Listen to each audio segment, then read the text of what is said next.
Hey, chemistry. So, when we left off, we were talking about. Oh, there we go. We were talking about um, redox reactions and half reactions, voltaic and electrolytic cells. Um, Let me really quickly do the half reactions that are over here, and just go over these, right? So, I think. Well, it doesn't look like I did. I thought that I had labeled these charges with you. I thought that we had said that anything on its own like these were zero, right? This nickel is zero, this aluminum is zero, and this nickel is zero. H was a plus one, chlorine is a minus one, zinc is plus two, chlorine is still minus one. I thought we had done those. Maybe we didn't. But the half reactions here, I think I can zoom in. Alright, let's actually even a little further. That way, yeah. Alright, so let's do these half reactions. Right, one of the half reactions that I have here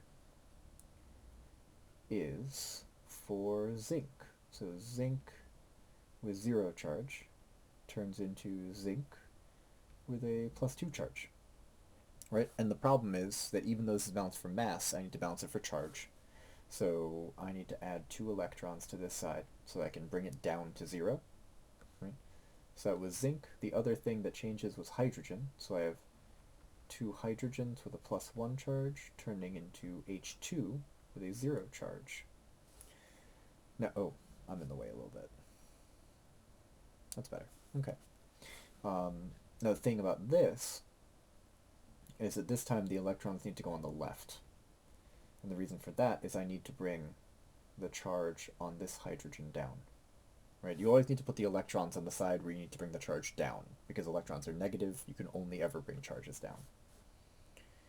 Alright, the second one, we labeled this nickel as zero charge.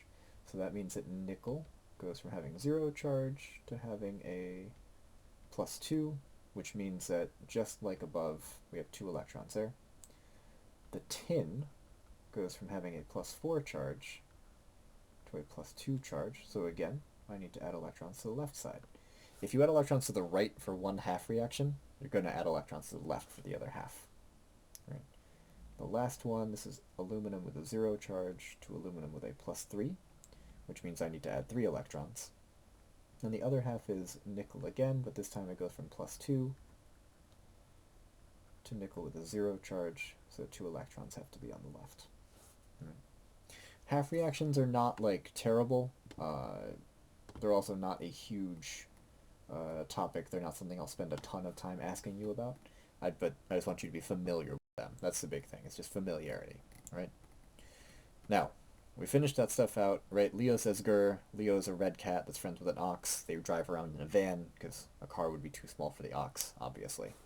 Anyway, the next little segment is this thing called periodicity and the periodic table, which is just a way of talking about the trends in the periodic table, right? So there are patterns in the periodic table, and they kind of tell us quite a few things about the elements on the table, right?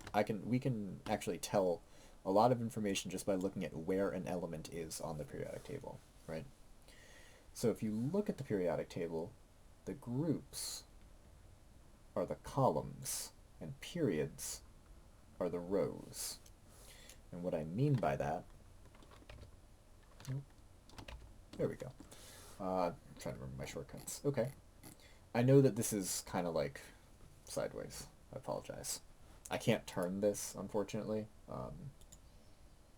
It's rather silly. But if you look, so this is a column, right? I know I'm going left, right, but like I'm scrolling across. So like H, L, I, N, A, K, R, B, C, S, and F, R.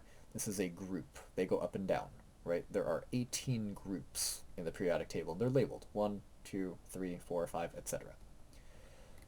The rows, as you go across, are periods. So period 1, 2, 3, 4, 5, 6, 7. There are 7 periods, right? These two are actually a part. This is a part of row 6. This is a part of row 7, right?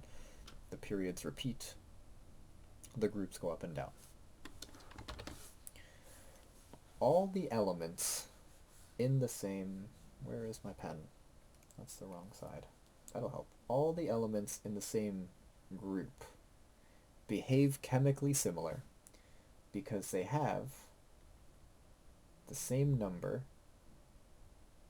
of valence electrons. Right.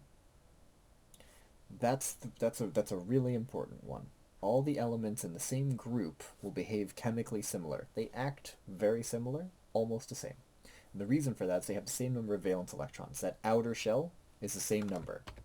So if I were to look at group 2, all of these, right, the last number is 2.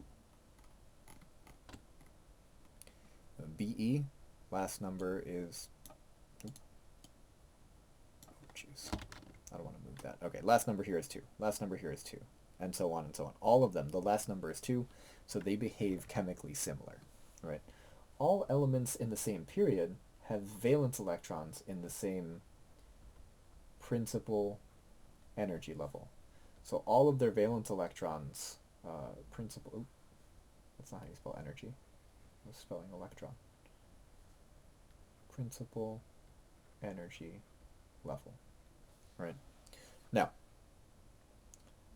this has group 1, group 2, group 3, group 17, and group 18. Well, actually, groups 3 to 12, right?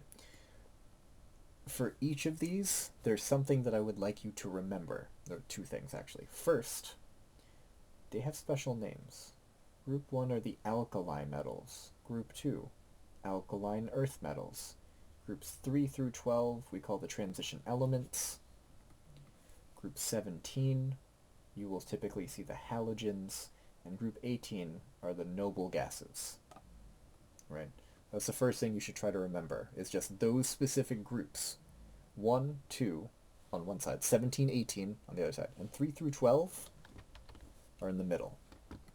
Right, so group 1 has a special name, right here. Group 2 has a special name. Group 17 and 18 have special names. And then these guys in the middle, groups 3 through 12, this little cutout section, right? They all have special names. The second thing is I'm going to star a bullet point for each. For group 1, they are the most active metals on the periodic table. Group 2 are active, but not as active as group 1. Group 3 makes pretty colors. They form colored solutions. If you dissolve them in water and you make compounds with them and you dissolve them in water, they make colored solutions. A lot of these are the elements that we played with in the flame test lab. Halogens are the most active nonmetals. And group 18 are unreactive. Right? So, for each of those groups, please remember the name and that specific characteristic, because it's the one that I will most likely ask about. Right? Now, this page talks about metals, nonmetals, and metalloids. So page 74. Some basic properties of metals. They lose electrons and become positive ions. They have low ionization energy and low electronegativity. I'll talk about shortly. They can be described as having luster. They're malleable, which means they can be hammered into foil, so malleable like a mallet. You would hit it. They're ductile, which means I can draw them into a wire, and they are very conductive. The conductivity in metals is due to this is a very specific phrase, C of mobile electrons. Right. Now, metals are the only substances that we know of that are able to conduct electricity in the solid phase. Everything else has to be a liquid. They typically have high melting points, except for mercury. That's the only metal that we know of that's the liquid phase at room temperature. Some metals will melt in your hand, but mercury is is a liquid at room temperature. And finally, the atomic radii, when they are atoms, they are bigger than when they are ions. Because remember, they lose electrons, so they get smaller. Right? So a metal, an atom, is bigger than the metal as an ion. Now, nonmetals have all the opposite properties. Nonmetals are brittle, and they lack luster. They're dull. Right? They are non-conductive. They have high ionization energy and high electronegativity, which again I will talk about shortly.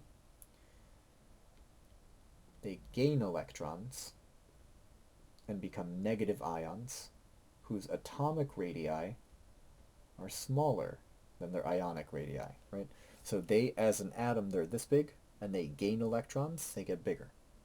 So when, as an atom, they're here, as an ion, they are bigger, right?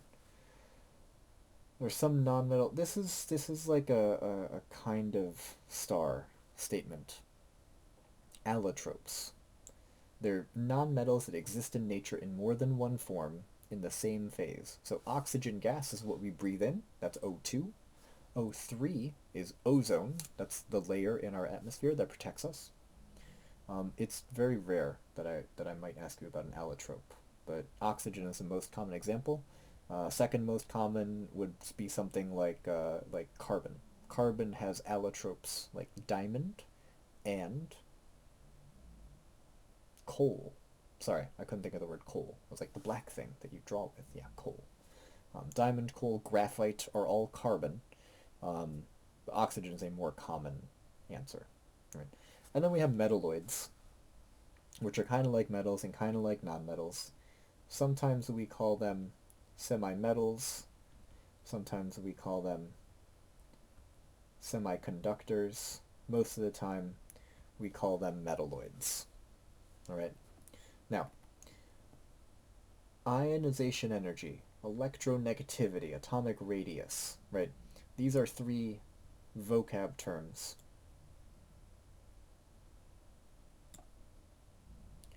The big thing to remember here, electronegativity is attraction for electrons. If you see electronegativity, I want you to think attraction for electrons, right? There are periodic trends that you could memorize, or they're on table S, and here's what I meant when I said this section is all about reading the reference table. So we have this page, but we also had table S, and if you look at table S, it has the ionization energy for all of the elements. It has electronegativity for all of the elements. It has atomic radius for all of the elements. Boiling point, density, melting point, right? If you were asked to compare the atomic radius of several elements, it's not because I expect you to know exactly how big they are. I want you to know where to look. It's here. If you were asked what has the highest electronegativity, check here. What has the highest attraction for electrons? Well, that's electronegativity, and it's here. Which of the following has the lowest ionization energy? It's here. All right. It's arranged by atomic number. So 1 through 40 are here, and then you go 41 to 57. We skip that other section, 72 through 89 are here, right? All about reading. You have some practice questions to do, just so that I know you can read the periodic table, and you can recognize the different properties of metals and nonmetals. They're not super difficult. It's very much reading the reference table. All right. Check on my CBA for those examples. They're in your review book. They should be fairly straightforward. It's a bunch of questions, but again, you'll rattle through them very quickly. This is the last information before the test. All right. So on B day, we'll go over this stuff. I'll do a quick review of electrons. C day is the test in person. If you are a fully remote student, I will email you the test around 12:30 on C2 day, which Today's 18. So on the 25th, right? And I'll put that in the announcements, and I'll put that online too. But I will email you the test. You will submit it to the assignment online, all right? Just like we did in the beginning of the year. It's only on pages 64 up to here to like 74, 75. So 63, sorry, page 63 is the start of electrons. Then 75 has the last bit of vocab. All right? If you have questions, email me, ask in class, find me 10th period, send me some kind of message. And until then, till next time, until next class, take care of yourselves.